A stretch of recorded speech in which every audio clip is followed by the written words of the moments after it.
Hey now, welcome to the City Off Campus podcast with your two favorite hosts, Sammy Sommerfeld and Jack McFarland. So we're coming off 10-4 Iowa football season. Jack, we lost to Kentucky. And we didn't just lose to Kentucky. We lost to them with basically very little time left on the clock. Like, it was basically teed up for us to win this game, and we lost. How do you feel? Well, my prediction of winning the ugly box score game nearly came to fruition. I mean, when you lose the time of possession by 15 minutes and you turn the ball over 3 times and you still have a chance to win, it's insane.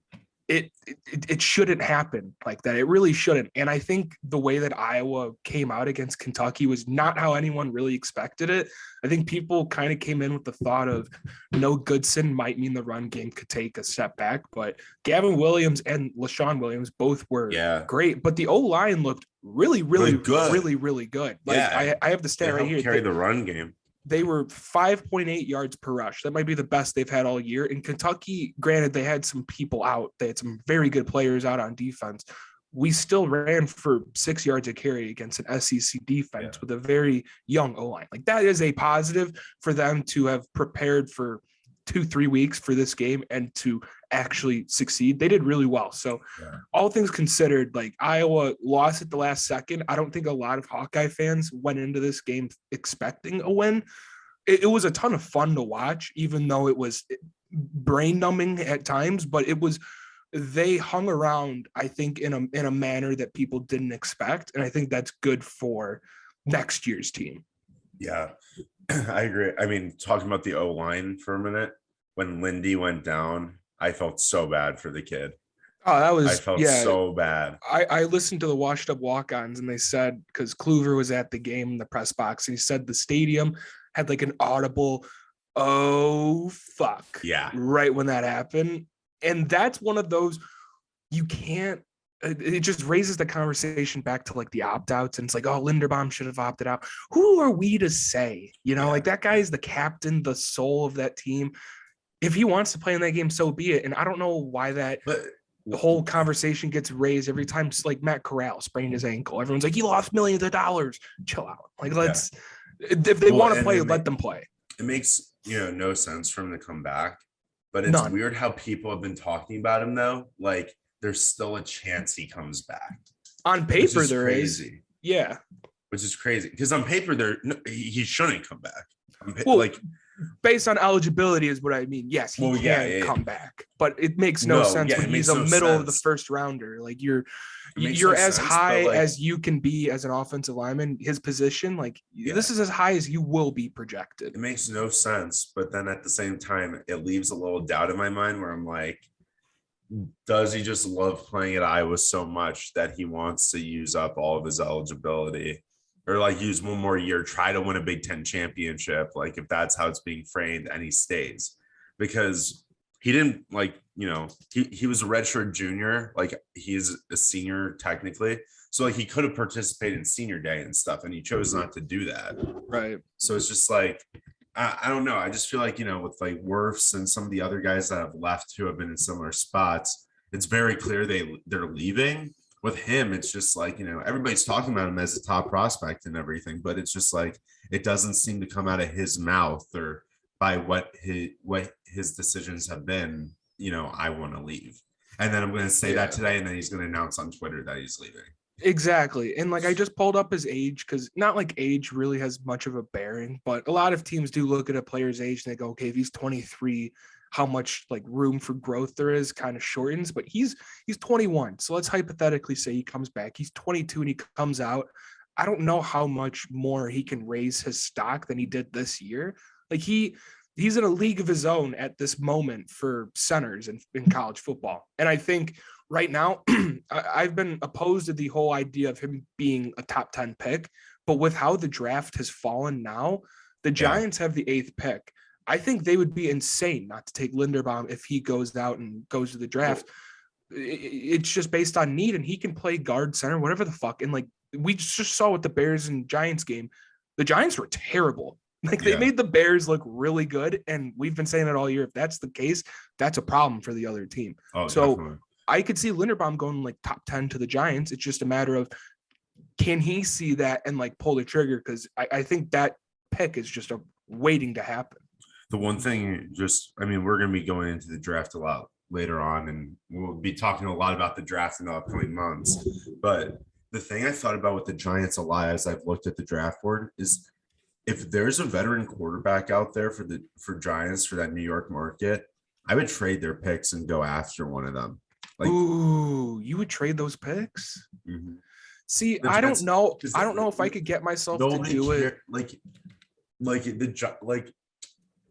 I think what do those picks do for the Giants? Because I don't see Daniel Jones as their long-term option. I just don't see it. They might, and that's the problem. Here's the thing. If they do think he is, 2-3 years from now, he's going to be gone either way if they're still losing. So it's kind of like, to me, when you have these high value picks, would you want to rip the Band-Aid off and get, a quarterback? Then you can, because for me too, I think this free agency is going to be so crazy that like New York can attract talent. So if you have that star quarterback, it could be a quicker rebuild. And I think Joe Judge isn't that bad of a coach. If he has the right team around him, that I don't know, I could see it. So that's just kind of one thing I was thinking about. And also quick NFL news. Did you see that the Washington football team announced their new name? Yeah, and before that announcement came out, I was thinking in my bed yesterday, I was thinking, what names could actually be good? And I didn't look at that list, and I was just thinking out loud. And the one that I fell on that I really think they're going to go with is Commanders. I think it's going to be Commanders. That's what I thought too. Me and my brother were talking about it last night, and I said they're either going to keep it at Washington football team because people just find that so funny now and everything, right, and they'll just give them a little mascot, or it's going to be the Commanders because that's such a sick name. Everything. The Admirals, like you know who the Admirals would have been good for is like Baltimore or something, like on a coastal, like more Navy. You know what I mean? Yeah, definitely. Like if the Ravens weren't DC. The Ravens, the Ravens weren't the Ravens. Could be the Admirals, and that would be badass. Yeah, I agree. I think I think it'd be funny if they did stick with the Washington football team and their mascot was just a big inflated like football. It was just like walking around and it has like the eyes cut out where the laces are and shit. I think that would be absolutely hilarious. But I also think it's interesting. I saw something also released with the Washington football team rebranding that they can't use wolves at all. Red wolves, whatever. They just can't because of trademark. They just can't. And the T-Wolves and everything. Right. It's so similar to other professional teams who have already like trademarked that name for those services that there's no room for them to do it. And I like it because if they came in and they were the Washington Red Wolves or whatever, like it rings.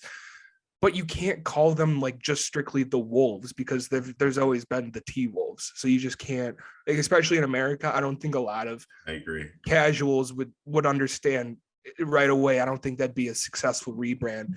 But I think Red Wolves like does roll off so well. But yeah, I think it'll be. I mean, this is the first time we've been around for rebranding. I think in the NFL, right? Let me think. I mean, other than a team relocating. Yeah, other than a team relocating. This is the first renaming I think we've been around. Yeah, for the NFL, yeah. That's exciting. Now, before we transition, if there was one team in the NFL that you wish would rebrand, not name the Washington football team, who would it be? Oh, that's a good question. Texans. I don't like the Texans. I think that's a really stupid name too. It's Texans. So stupid. It's so stupid. And they've that like bull like logo, and I'm just like, why? Like, go back to the Oilers. Yeah, I never understood why they got away from that. Yeah, and the jerseys were cooler. Way cooler. The baby blue. How about you? Who would you pick? I would say the Texans too. But a part of me just can't get behind the whole idea of the Browns being a team and a team name. That just doesn't. How could somebody get drafted by the Cleveland Browns and be like, "Whoa, here we go"? I don't know how that gets people going. But then again, it's Cleveland. There's not a whole lot good that comes out of Cleveland, like Joakim Noah has said before. So maybe it's fitting for Cleveland that they're just called the damn Browns. I mean, it's better than calling them the Dirt. So Agreed. good And enough. agreed. And quick other news, two other news things I just wanted to mention. Matt Nagy has been told he's not coming back, so we're going to be on the hunt for a new coach. I have a little follow up to this. Today is Virginia McCaskey's birthday. Today's January 5th, 99. So I have two little reminders for her going into this new head coaching search. There were some things I saw in an article I read this morning, and I just wanted to put it out there into the ether. Among the 20 teams that have made the conference championship in the last 20 years, 19 of them have had a top 10 offense. And of those 20, only 6 have had a top 10 defense. So let's not try to fit the circle into the square hole again and be the 85 Chicago Bears. Like, let's actually work around Justin Fields. That's my statement. I like it. And then other big news tonight on January 6th, Dirk Nowitzki jersey retirement. I did not know that was happening. Yeah, it's happening tonight. So I want to see how many tears Mark Cuban sheds when he realizes that Dirk was his one shot at a ring. Whoa. He's got another European sensation on the team. Doncic is great, but they're not gonna. Jason Kidd can't lead him to a ring. Okay, well, get rid of Jason Kidd. Let's just play hypothetical chess right now. Would Billy Donovan be better for the Mavs? Not saying he'd leave the Bulls, but I think Billy Donovan could help the Mavs. Jason Kidd's a shit coach. He's an assistant. Yeah. Okay, so it's the head coach. Right. He's Oh, you're saying he should be an assistant. He should be an assistant. If they got a legit head coach like Billy Donovan, I think they could be a good team. It's just they keep trying things that, like, ever since they left Rick Carlisle, I don't know what the Mavs have been doing. Well, I think Doncic hated Rick Carlisle. Well, fuck you, Luka. I don't care about your opinion. Oh, well, if they didn't like each other, then that makes sense. But at the end of the day, I don't like when players, like, a single player dictates that decision. Like, Luka's not LeBron. That's what I'm saying. Luka's not LeBron. Like, he hasn't won shit. So quit acting like you deserve a say in this whole fiasco. I don't know. That's just fair. But to wrap up the Iowa Hawkeye football season, one word, what would you give it? I have a word already, but what would your word be? I mean, anticlimactic. Okay. I was going to say disappointing. And it's so shitty that we sit here and say this is a disappointing 10-win Big Ten West champion season, even though they won their last 3 games. Should have 11 wins at least. We backdoored our way into the Big Ten championship where we were a quarterback away from losing by 20. Like, that game probably was not within reach.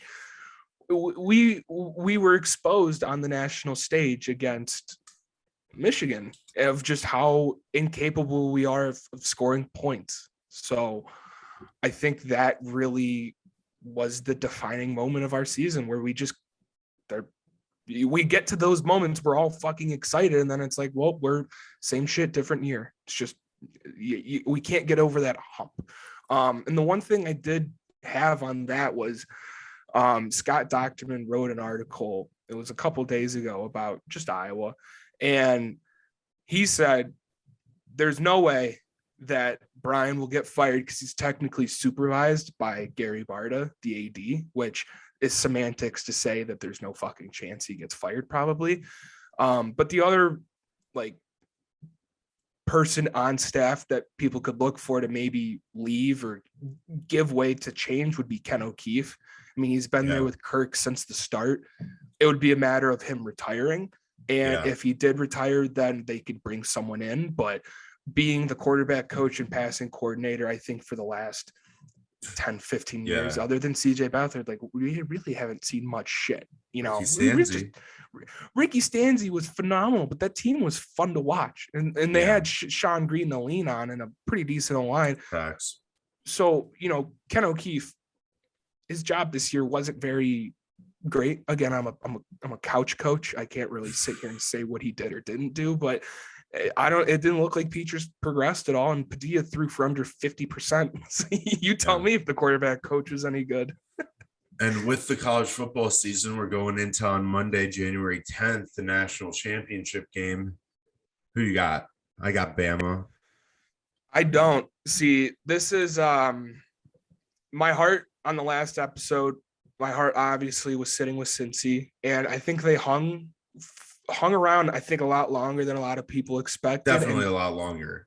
And Definitely. They hung around at least through the first half. They did. And for Bama to win, I mean, they ran the ball, like I said, and since he couldn't force him to throw, they were like, we're not throwing the ball on your DBs. No, we're just gonna pound it with our top five running back. And they ran it for 300 yards against Cincy. It's like, how do you don't beat that if you don't stop the run? So then you go to Georgia. They can stop the run. The way that Bama beat Georgia the last time was they exposed them with Bryce Young, and he had his Heisman moment. Georgia, up to that point before that SEC championship, really hadn't been punched in the mouth or matched by an opponent all year until Bama. Bama woke him up, punched him in the mouth, and said, "You're not invincible." Bama had that same moment when they lost to a backup at A&M. So both teams now realize they're mortal. I was more impressed with what Georgia did against Michigan and how they fucking demolished them, like manhandled their line, offensive and defensive, manhandled them, and controlled that entire game. Cincy, not that they had any control, but they were looking in like they had a chance. Michigan had no chance, it felt like. Georgia felt like a team on a mission. I can't sit here and confidently say like Georgia it doesn't have like the better chance. I feel like they might just be the hungrier team. They have more motivation in this game because they were embarrassed by Alabama in the SEC championship. And now they get the opportunity to play them again. The biggest cliche in football is it's really fucking hard to beat the same team twice. These coaches are very familiar with each other. They've been waiting for this matchup since the Tua game 4 years ago. This is, I think, what Georgia wants to go over to the next level. I don't think Kirby's won a top 5 game. This would be his first top 5 win he would have. And I do think that this is Georgia's moment to win. And I think that Bryce Young the last 2 games has been made uncomfortable. Like you can make him uncomfortable at quarterback. Like since he did it in the first half, they made Bryce Young uncomfortable when he would drop back to throw the ball. But I just think that this Alabama team's too good still. Like, if they can't throw the ball, they're going to run the ball. I know Georgia's defense is great, but you look at the last game, like the last game was pretty high scoring for a Georgia game. I mean, they put up like 40 points and they lost, and Georgia put up 27 on Alabama. So I really think it's less about defense and more about offense this game. And I just think Alabama has the edge there.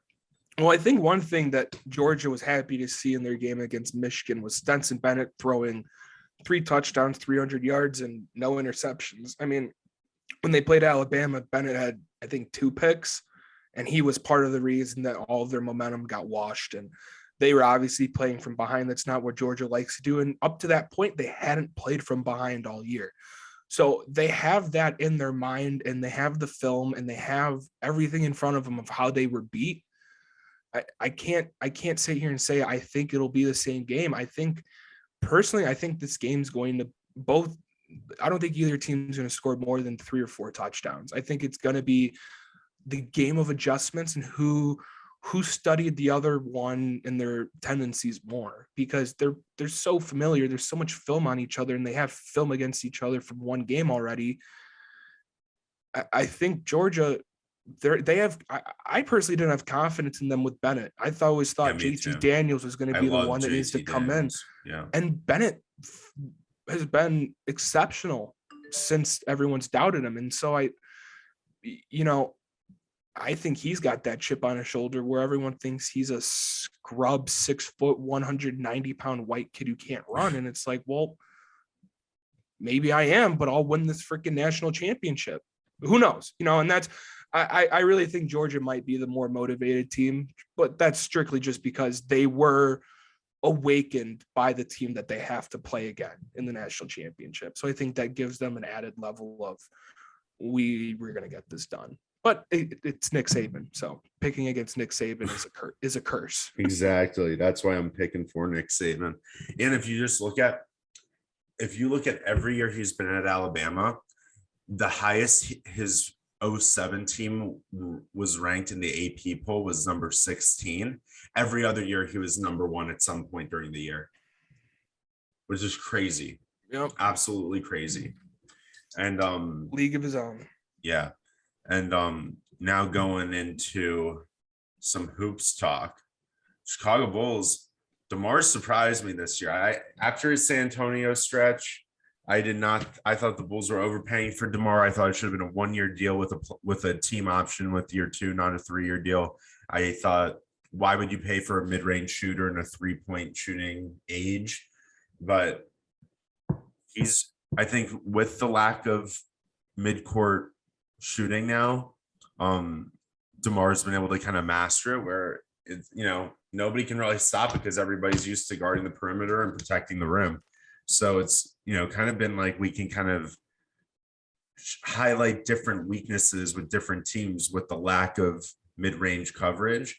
But the way him and Levine and Zoe and this team gels together is just so fun to watch. Like, it's so fun. And one of the guys I would love the Bulls to trade for, even though he will probably never be able to come back with this 3-year contract he has, is I wanted the Bulls to trade by February for Derrick Rose. I was like, what if we got Derrick Rose to be a backup point guard and he is on a Bulls championship team? So this is my question to the Derrick Rose. It feels like Kobe White has become redundant for the Bulls. Yeah, I feel like I want to trade him. Okay. If we trade Kobe White, you have Caruso, Io, Levine. Who else at guard? I can't think off the top of my head. Either way, Dotson. I don't know how many more minutes like a Derrick Rose would give the Bulls, because while he is like a primary playmaking scorer, use those backup. Give him 20 minutes a game. But that takes Caruso's minutes, and I think Caruso's a better defender than D Rose. No, it doesn't. Caruso won't play the point. Well, he should when Zoe's off and Io's on the floor. Io can't play point guard yet. No. What you'd probably do is the way I would do it is I'd have Caruso come in for Levine, and then always have DeMar on the floor when Levine's out, or have Levine on the floor when DeMar's out.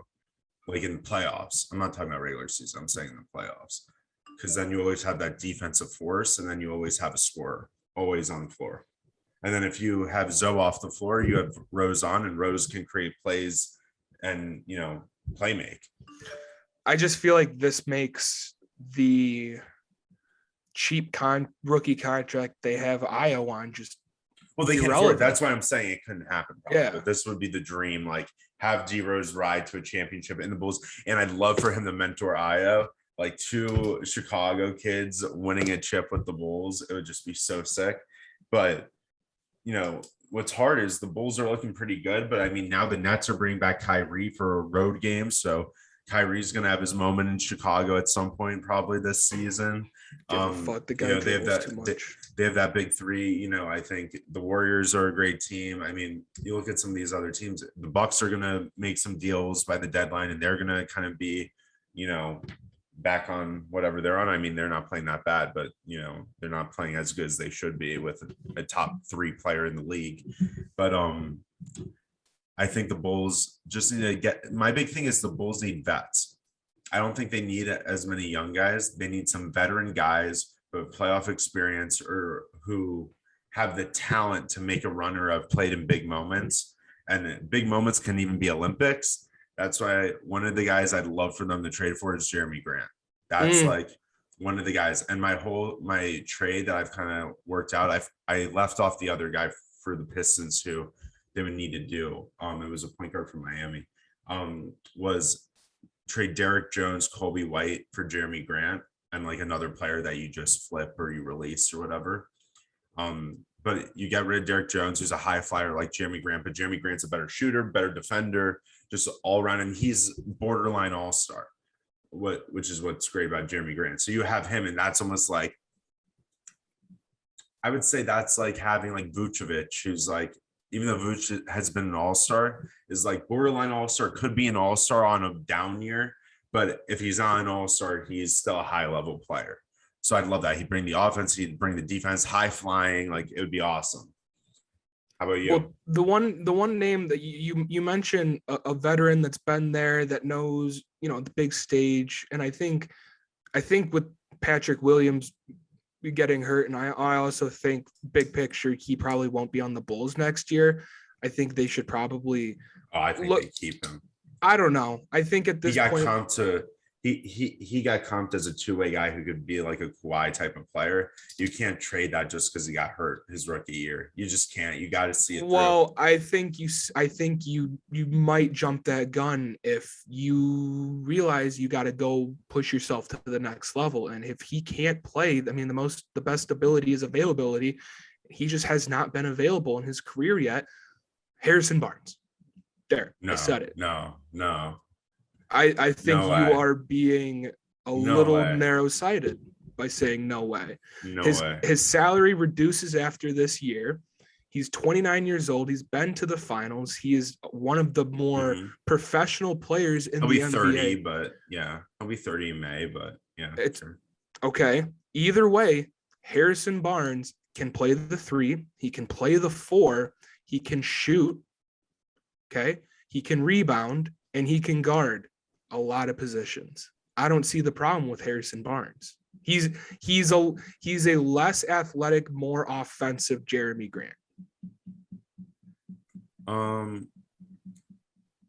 Kind of.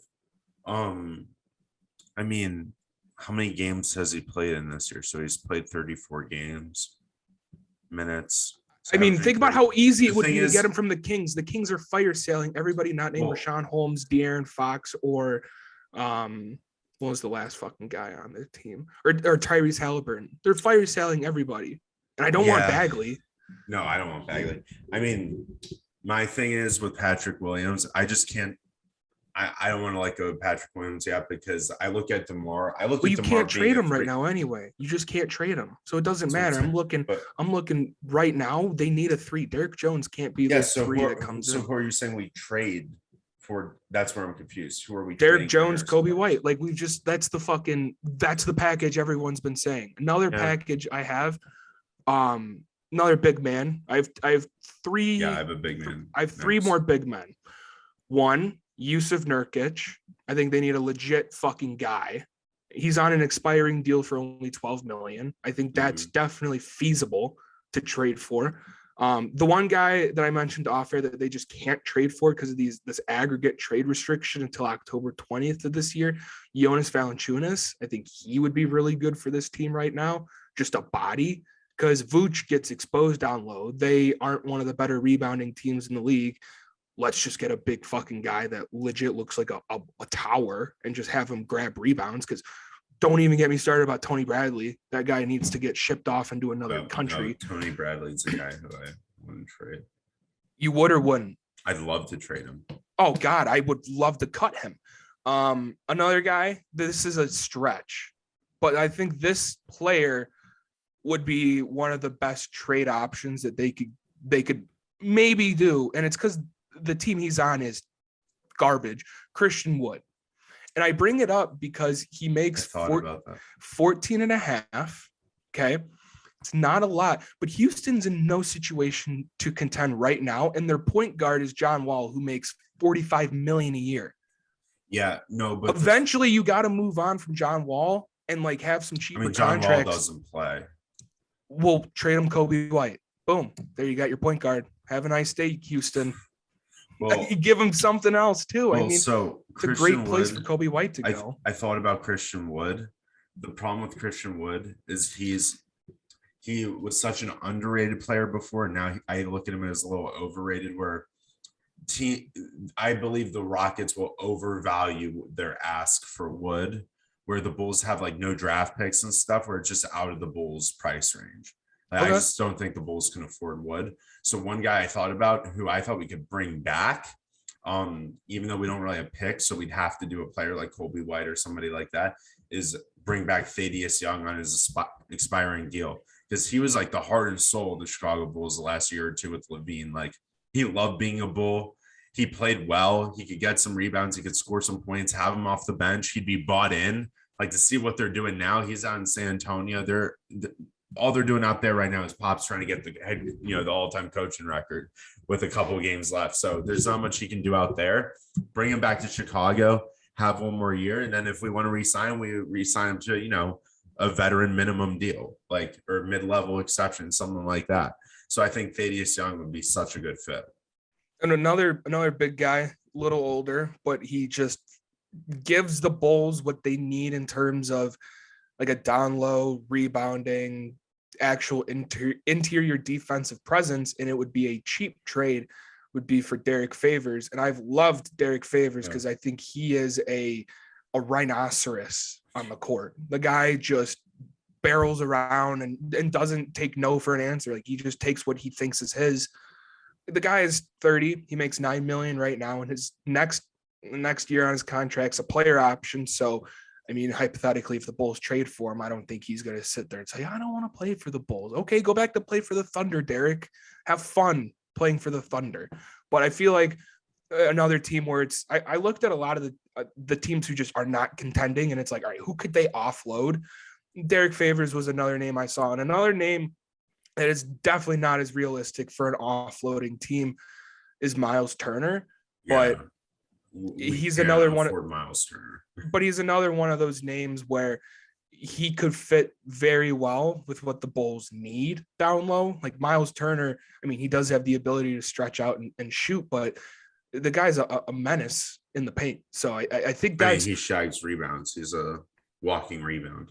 That's literally what they need. And we've said it on the show before. A walking rebound is Andre Drummond, but I don't think there's any chance they can get Andre Drummond. Yeah. No chance at Turner, too. If we got Turner, I'd say the Bulls front office pulled off. I'd give him Patrick Williams for Turner. Give a fuck. Fuck. I think I would. Big picture, think about. I'm not comparing Patrick Williams to Jimmy Butler, but I'm treating his value like it. Where Jimmy he got no minutes when he came into the league, was then just a defender, a spot minutes defender. Then he evolved into getting a few more minutes where he could kind of score the ball, play off D Rose, play off Joakim, play off the wall, all these guys. And then eventually became the face of the franchise. I think that's where Patrick ends up being for the Bulls if he develops into the player we drafted him to hopefully be, because of the fact that, DeMar's a vet.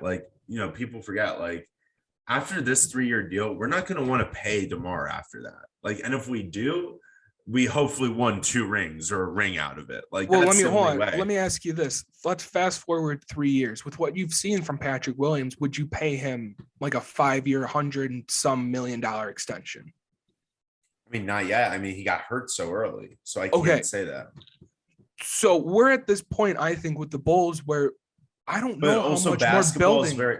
Basketball is very different than football, though, too. I understand. With football, if you have a guy not Adam Shaheen, for the Bears, he didn't perform for 2 years. It's like, okay, we know this guy's just not, when it's football so physical and stuff. Basketball, when these guys are getting drafted, being one and done, you got to be more patient with these guys. I understand you have to be more patient, but how much patience can you exhibit when your team's on the cusp of winning a championship? And if he could be that piece that gets you a superstar, if you're going to value him like Jimmy Butler, get a Jimmy Butler value player. It doesn't, that's what I don't understand. That's not how the salary cap works. You can move players and make the NBA salary cap is very lenient and allows for a lot of teams to do a lot of maneuvering. If you want a player, you can probably make it happen with the money. Probably. It's just not the way so the Bulls are paying Zoe $25-30 million. They're paying Levine, whatever, up there too. Then they're paying DeMar a huge salary. Then they're paying Vooch. They can't afford a big guy like that. There's just no way. Trade Vooch. There's just no way. Trade Vooch. There's just no way they do it. Trade Vooch. I don't see the problem. But trade Vooch for who? Who would you want? Someone else, dude. We have realized we don't need Vooch for scoring. And what does he bring if he doesn't score? He's been putting up some good double-doubles for us. It's good double-doubles, and he gets fucking scored on like it's his job. Can Vooch stop Joel Embiid, yes or no? He's a body. Sam, you don't believe in it.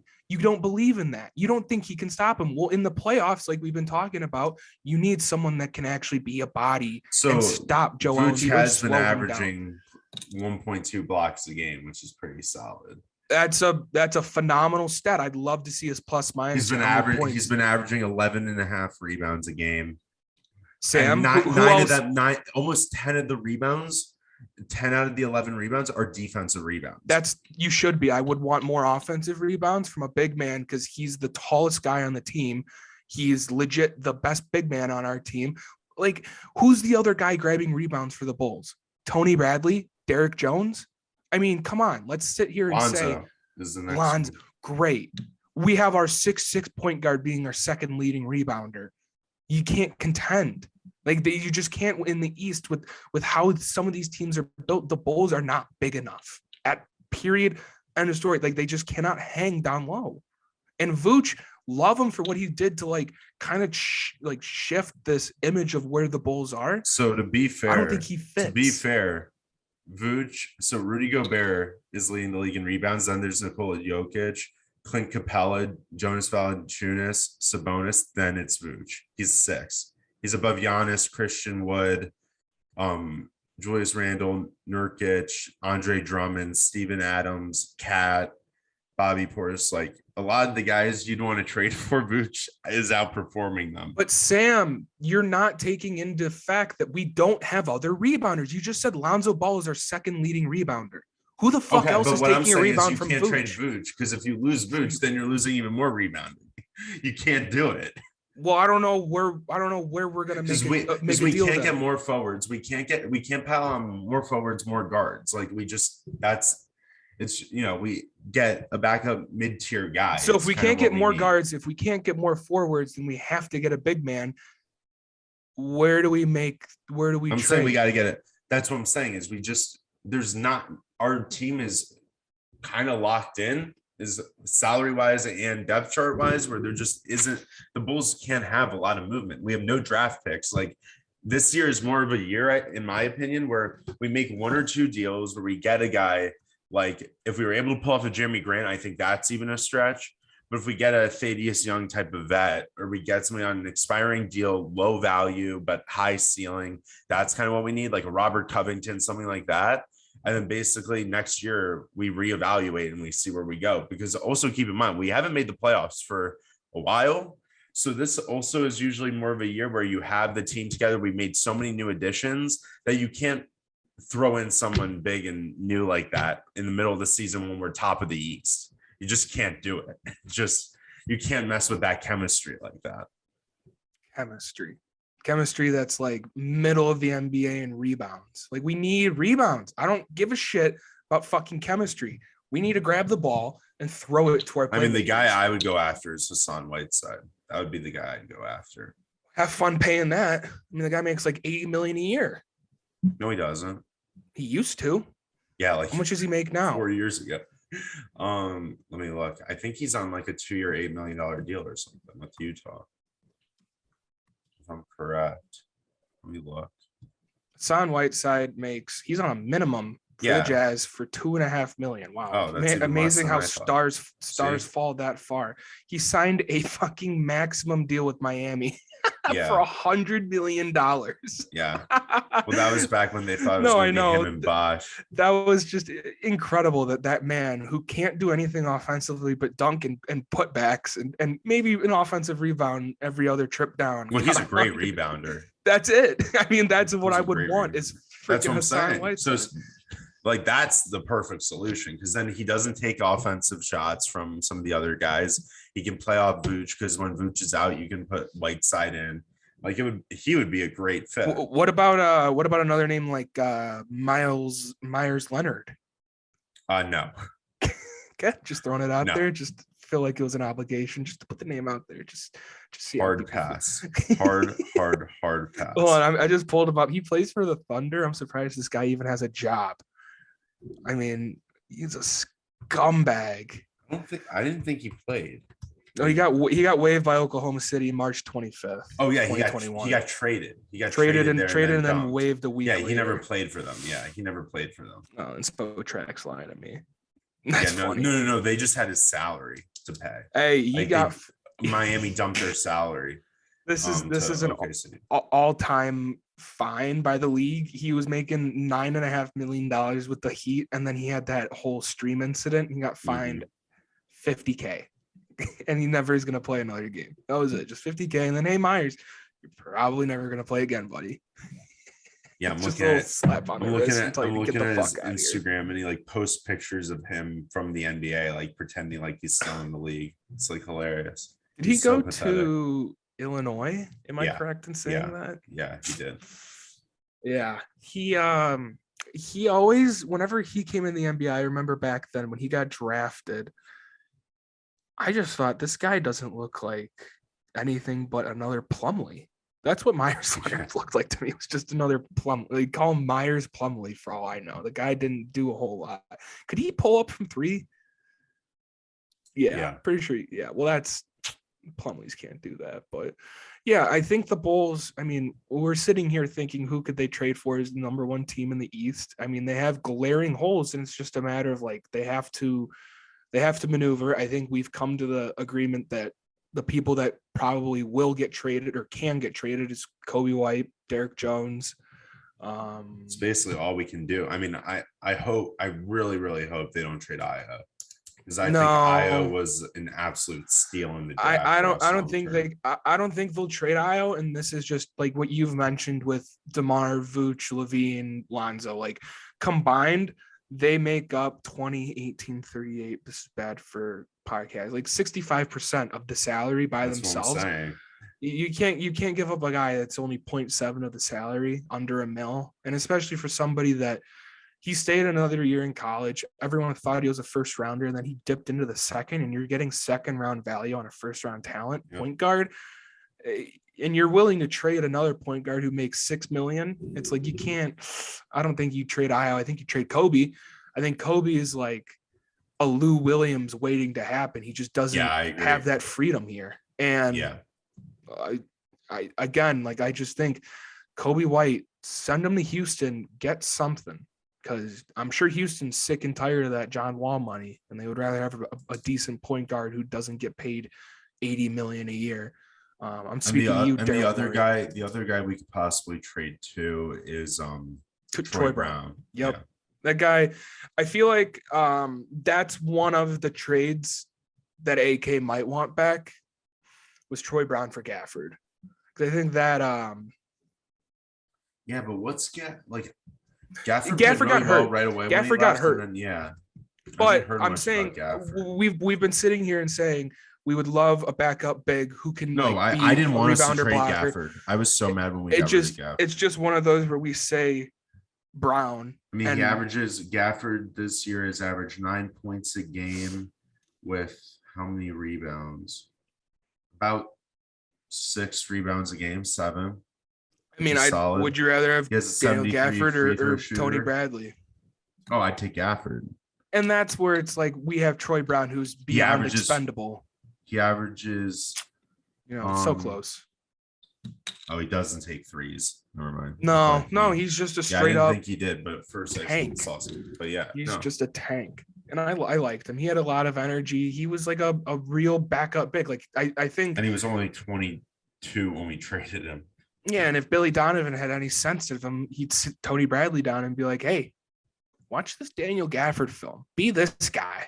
This guy." The guy that would have been so sick to bring back, like even though he was old and washed, with Billy Donovan, me and my brother were talking about it, is if you brought Joakim back for like a retirement, like half a season, and he got to see that number 13 in a Bulls uniform again. And he's playing for his college coach that he won 2 natties with, and they have a legit team. And all you need to do is Joakim snag 5 rebounds a game for us. We'd appreciate it. It'd be so sick. I'm more of an Omer Sheik kind of guy, but I can see where you're coming from.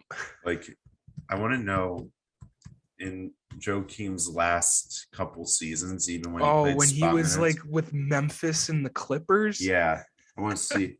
He probably got like 3 rebounds on average, probably. Okay, with the Clippers that last year, he averaged 3 rebounds for them. Yep. With Memphis that last like full 6. Season or half season. 6. Yeah. Yeah, he averaged 6. Wow, I'm throwing these off the top of my head. And then the Knicks, it was like because he played less and less minutes, 5. it was more like 3, Ooh. or it was like 2, and then it was like 8. His last big year, 2016-17, he averaged 8. You know, it is kind of fucked up when you put it like that of how perfect Joakim Noah would be for this team right now. Yeah, bring the grit. We don't need him to shoot threes because he can pass We on the outside. just need a little down low presence. No, we're not asking for too much right now. It's so nice. Yeah, no, it's look, it's exciting to be able to sit here as a buyer and be like, hey, these are like 8 guys we can actually look at. I don't know the last time that the Bulls have sat here and been like, hey, we're buyers at the deadline. Let's look at things like last year. Well, I don't think really a lot of people like expected the Bulls to make that Vooch trade. Like that was like a what? And like but they were buyers. Well, nobody expected us to be that type of buyer. And then they got Vooch and people were like, whoa. And you know, I love the aggression. When was the last time they made a deadline trade? Like other than last year. Like that was worth a damn, you know, that brought someone in and you were like, wow, the Bulls just got better. Because I don't know during Garpax if we had a player come in and we were like, wow, this player is going to really like help Derrick Rose. You know, I wouldn't say at the deadline, but free agency, like the move when they signed Kyle Korver, I was like, that's huge. Yeah, I mean, great. We signed freaking Kyle Korver. Like, if we signed Shane Battier right now, I don't think people would be that excited. It's like, come on, we don't sign D Wade. I was pretty pumped. Oh my god! Of course you were. Okay, I mean, that was when the Bulls were irrelevant. My dream. Well, I mean, they made the playoffs that year, but they almost irrelevant. Won. But irrelevant. My dream was for D Wade to be a Bull in 2010, and when that didn't happen, and when it came out that 2 of the big 3 could have come, but not all 3, I was like, oh my, because the Bulls were so good. Where if you would have kept Noah and Rose as your core, and then you trade Luol, which I love Luol, but if you got rid of Luol and all these other guys, because the thing was they couldn't have made room for all 3 or something, but they didn't want to get rid of Luol. That was the block. And so I just think about D Rose and the Bulls, like they made those runs where we were like the only team that could beat the Heat in the regular season, and we almost beat them in the playoffs. Like if we had LeBron and Wade on that team, we would have been unstoppable. Like it would have been the greatest team of all time. A part of me just had a little internal conversation. But D Rose would have never been an MVP. It was like if we only got 2 of the 3, I personally would have wanted LeBron and Bosh. I want D Wade, the Chicago kid. I love D Wade. That's a great story, but I'm putting my emotion. I'm putting my emotions aside. Fuck his birthday. I think Bosh would have helped that Bulls team a lot Bosh would have more. been great. Bosh. I think he would have been like that X factor off each other. Dude, no, if you go D Rose, I don't even know. It doesn't matter who starts at the 2. It doesn't matter who starts at the 2. You go like D Rose, Korver, LeBron, Bosh, Noah. Lethal. That's a championship pick your roster. Poison. That's pick your poison. And then if you go D Rose, D Wade, LeBron, Taj, Noah, I still think like you don't need Taj to do a whole lot. That still wins. When do you ever need Taj to do a whole lot? No, but the guy finds a way to do a whole lot in the end. Yeah. The guy is just a spark plug of beautiful proportions.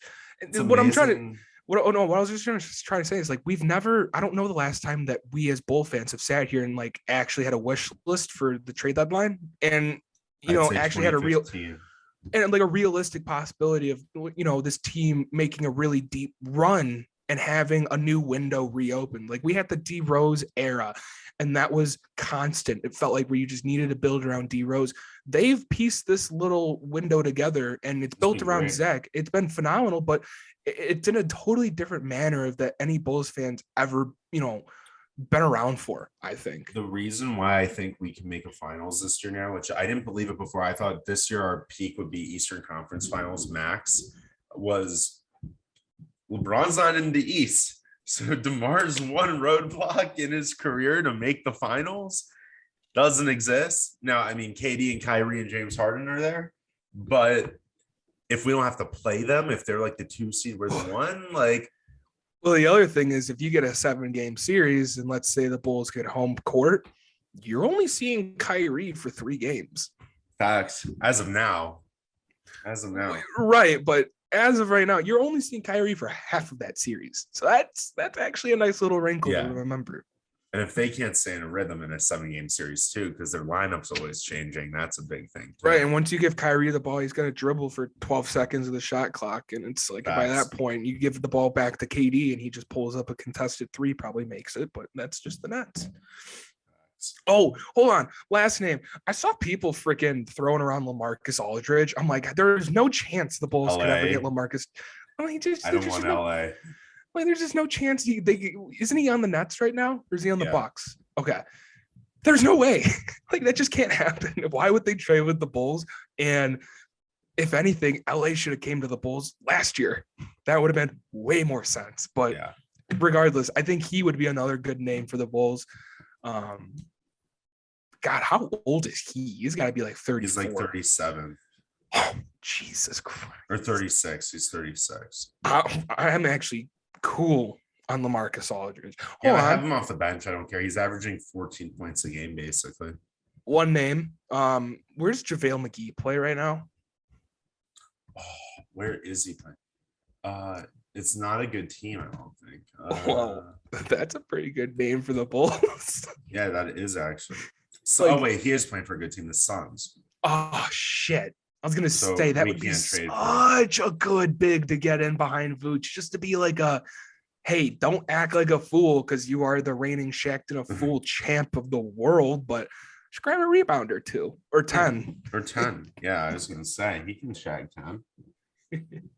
Yeah, no, but I'm excited. You know, it's nice to have a Chicago team that's like at the top of their game and actually being relevant, right? Not embarrassing. Like the Blackhawks, embarrassing. Like I can't wait till that fire sale happens. Yeah, that'll be exhilarating.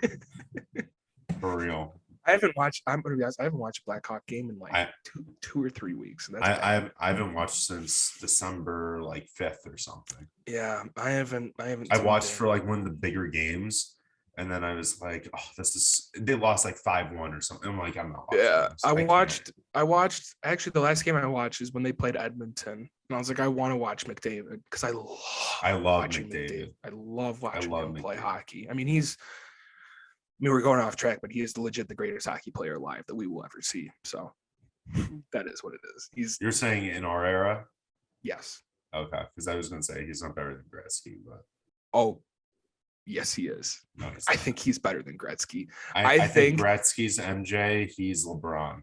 That's been my take on McDavid. But then also, I don't know if I could say McDavid's better than Sidney Crosby. Prime Sidney Crosby was. You can't, but he was so fun. But I think McDavid is the only player we can take a step back and say, this guy could maybe score 200 points in a season.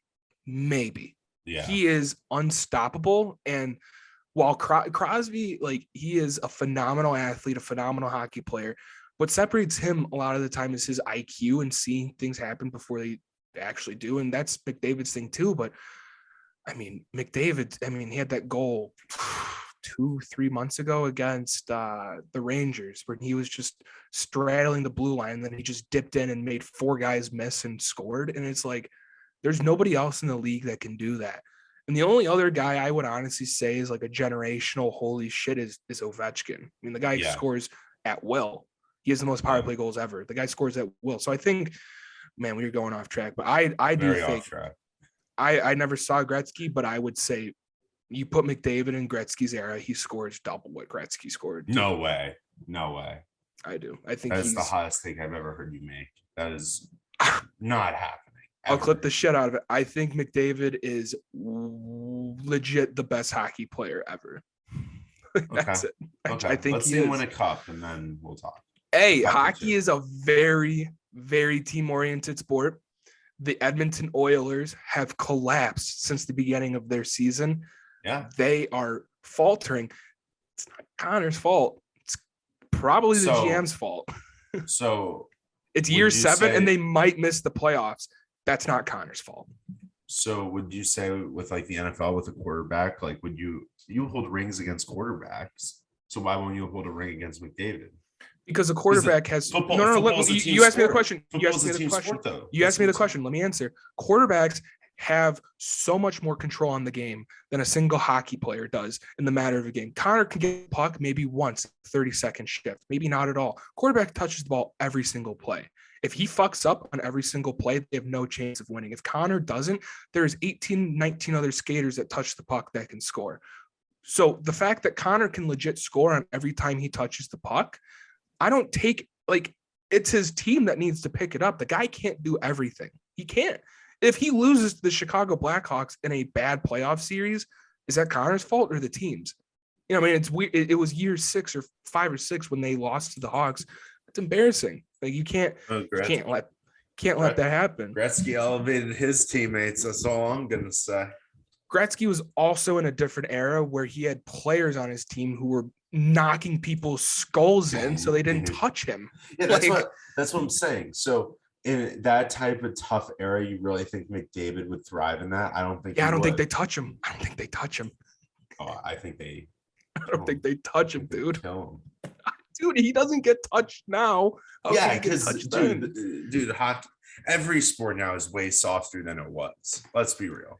Well, if you hit someone the wrong way when you're skating down the ice, yeah, you could catch 2 games. But like, do you see Patrick Kane get hit? I mean, if someone's that good with the puck, and you have to respect their space, if you have to respect their space, dude, you don't touch Connor. You just don't. Like, it's just impossible to do. I'll clip this. I think he's the greatest hockey player we will ever see. Okay, you can think that. I do, and I cannot wait until he gets out of Edmonton and goes to a real organization and fucking wins, because he has been cursed since the second he's been in Edmonton. Yep. He's been cursed. Yep. I mean, they got Duncan Keith, and I mean, I think the GM has said like the best thing that has happened to the Oilers this year is they've gotten Duncan Keith to be like a leader. And that's a problem, dude, when you're trading for a 38-year-old and he's like your leader and he's been there for a cup of coffee. Yeah, that's what I was gonna say. You got a problem on your hands. So, but yeah, that's enough hockey talk. Connor's the best player alive. And if anyone has anything else to say about that, message me. I'd love to debate you on this, because he is the best. Thing before we wrap, just back to basketball. If anybody wants to DM us, comment on our IG when we post this clip of who they think the Bulls should get in trades, free agency up until the deadline. We'd love to hear what your picks are if you could be AK for a day. So please submit them. We'd love to hear them, love to post them, love to talk about them. Shoot them our way. One last thing. How are the Lakers looking, Sam? Not good. God, I'm just making sure we talked about this a while ago. Quick thing about the Lakers, and then we're wrapping, is Westbrook last night had his first game without a turnover since 2016. Holy shit. He 407 games with at least a turnover. How sad is that from a elite point guard? Oh my God. That's back to like games. That's OKC. That's OKC, Russ. With that's Thabo Cephalosha. That's with KD there too. That's that. Oh my God. Yeah. Serge Ibaka. Dude. Embarrassing. Absolutely embarrassing. And right now the Lakers as a 7th seed, they're 1 game above 500. They're 10.5 games back. Bro. I feel bad for Bron, because Bron is playing phenomenal. I would have LeBron in the MVP conversation with the way he's been playing. He's been putting up like 30 a game lately, and he's just been unreal. Like, he's averaging right now 28.6 points a game. I think it's his career high. And yeah, no, I have buddies who sent me they sent me LeBron stands, and so they always send me LeBron shit. And it was this was 2 days ago, over his last 7 games, averaging 36 points, 11 rebounds, 6 assists, shooting 42 from 3. It's like, guess what? They're in that 7-game stretch, they're 2-5. He's averaging the highest amount of points he's averaged since 2009-2010 Cleveland season. His last year in Cleveland when he averaged 29.7. That's the last time he averaged this large amount of points. And he's playing 36.9 minutes a game. And when he averaged that, he was playing 38 minutes a game. So he was averaging 2 more minutes. And he was, how old was he then? He was like 25, 26, and now So I have he's the 10 youngest years. player to average over 25 points per game was LeBron at 20 years old, averaged 27 and a half. At 37, he's the oldest player to average over 25. And at 37, he's averaging 28 and a half. And the thing with Braun is this is the first time he's putting up like these numbers and the team is not killing everyone else. Oh, the team sucks, dude. They're all old. They're all old. They're The all older, youngest super player- cheap young guys. The youngest player is Talen Horton-Tucker, and he can't make a jump shot. You got a problem on your hands, LA. And to think they could have had Kuz still, where Kuzma's going off for the Wizards, Caruso's going off. Like they could have had all those guys still, Bro. and they just were like, screw that. We have Braun, we're good, we're chilling. We have AD, we're chilling. Kuzma's got LeBron's confidence. And that's the best thing I think an NBA player can have, because this guy just does not stop. Like he will pull up any three he thinks he can hit. And now he's in a place where he doesn't have like that type of pressure, like kind of like what Brandon Ingram and freaking Lonzo went through with the Lakers. Once they go to their second team, it's like, wow, they're actually like proving what they should have, been able to do on the Lakers. But I still call Kuzma one thing, Kylie Kuzma. It's always going to be a thing. Kylie Kuzma, when Zoe launched the song, and then like, I don't know if you ever watched Ball in the Family. I've talked about this in the past, but it was the best reality show ever. I loved it. Oh, is this when And you were me and my talking brother- about the one, the maid in the house I didn't know, or the mom's name, Mrs. Ball? I didn't know her name. Yeah, Tina. What's her name? Tina. Fuck But me for not knowing Tina. dude, they have this clip. This is Lonzo's rookie year, and Lonzo is out to dinner with Kuzma. And they're in this private room at the steakhouse, and they FaceTime Melo, like 17-year-old Melo. And he starts fucking with Kuzma about how LaMelo has his own signature shoe at 17 and Kuzma doesn't have shit. And he's just like roasting Kuzma's game when Kuzma's trying to fuck with him. And it was so funny. And this is back when like Kuzma would comment on all Melo's pictures. And it was just so funny. Like the three of them would all fuck with each other. It was amazing. That's awesome. That's awesome. You got anything else before we wrap? Let's wrap this thing up. All right. Well, like Sam said, if you guys have any names or anything, like if you were being AK right now and you think the Bulls should go get someone, let us know. I'd love to know who. And the other thing, with Sam also saying that Matt Nagy's been formed, he's not coming back, give us some of your coaching names that you would want. I've been banging the Jim Harbaugh drum. What drum are you banging right now? Like always, not the same time, same place. We'll see you guys later.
all things considered, like Iowa lost at the last second. I don't think a lot of Hawkeye fans went into this game expecting a win. It was a ton of fun to watch, even though it was brain numbing at times, but they hung around, I think, in a manner that people didn't expect. And I think that's good for next year's team. My big thing is the Bulls need vets. I don't think they need as many young guys. They need some veteran guys who have playoff experience or who have the talent to make a run or have played in big moments. And big moments can even be Olympics. That's why one of the guys I'd love for them to trade for is Jerami Grant. Harrison Barnes. There, no, I said it. No. I think you are being a little narrow-sighted by saying no way. We can't pile on more forwards, more guards. Like we get a backup mid-tier guy. So if we can't get more guards, if we can't get more forwards, then we have to get a big man. Where do we I'm saying we got to get it. That's what I'm saying is our team is kind of locked in, is salary wise and depth chart wise, where there just isn't, the Bulls can't have a lot of movement. The one guy that I mentioned off air that they just can't trade for because of this aggregate trade restriction until October 20th of this year, Jonas Valanciunas. I think he would be really good for this team right now, just a body, because Vooch gets exposed down low. They aren't one of the better rebounding teams in the league. Let's just get a big fucking guy that legit looks like a tower and just have him grab rebounds. Because don't even get me started about Tony Bradley. That guy needs to get shipped off into another country. No, Tony Bradley's a guy who I wouldn't trade. You would or wouldn't? I'd love to trade him. Oh God, I would love to cut him.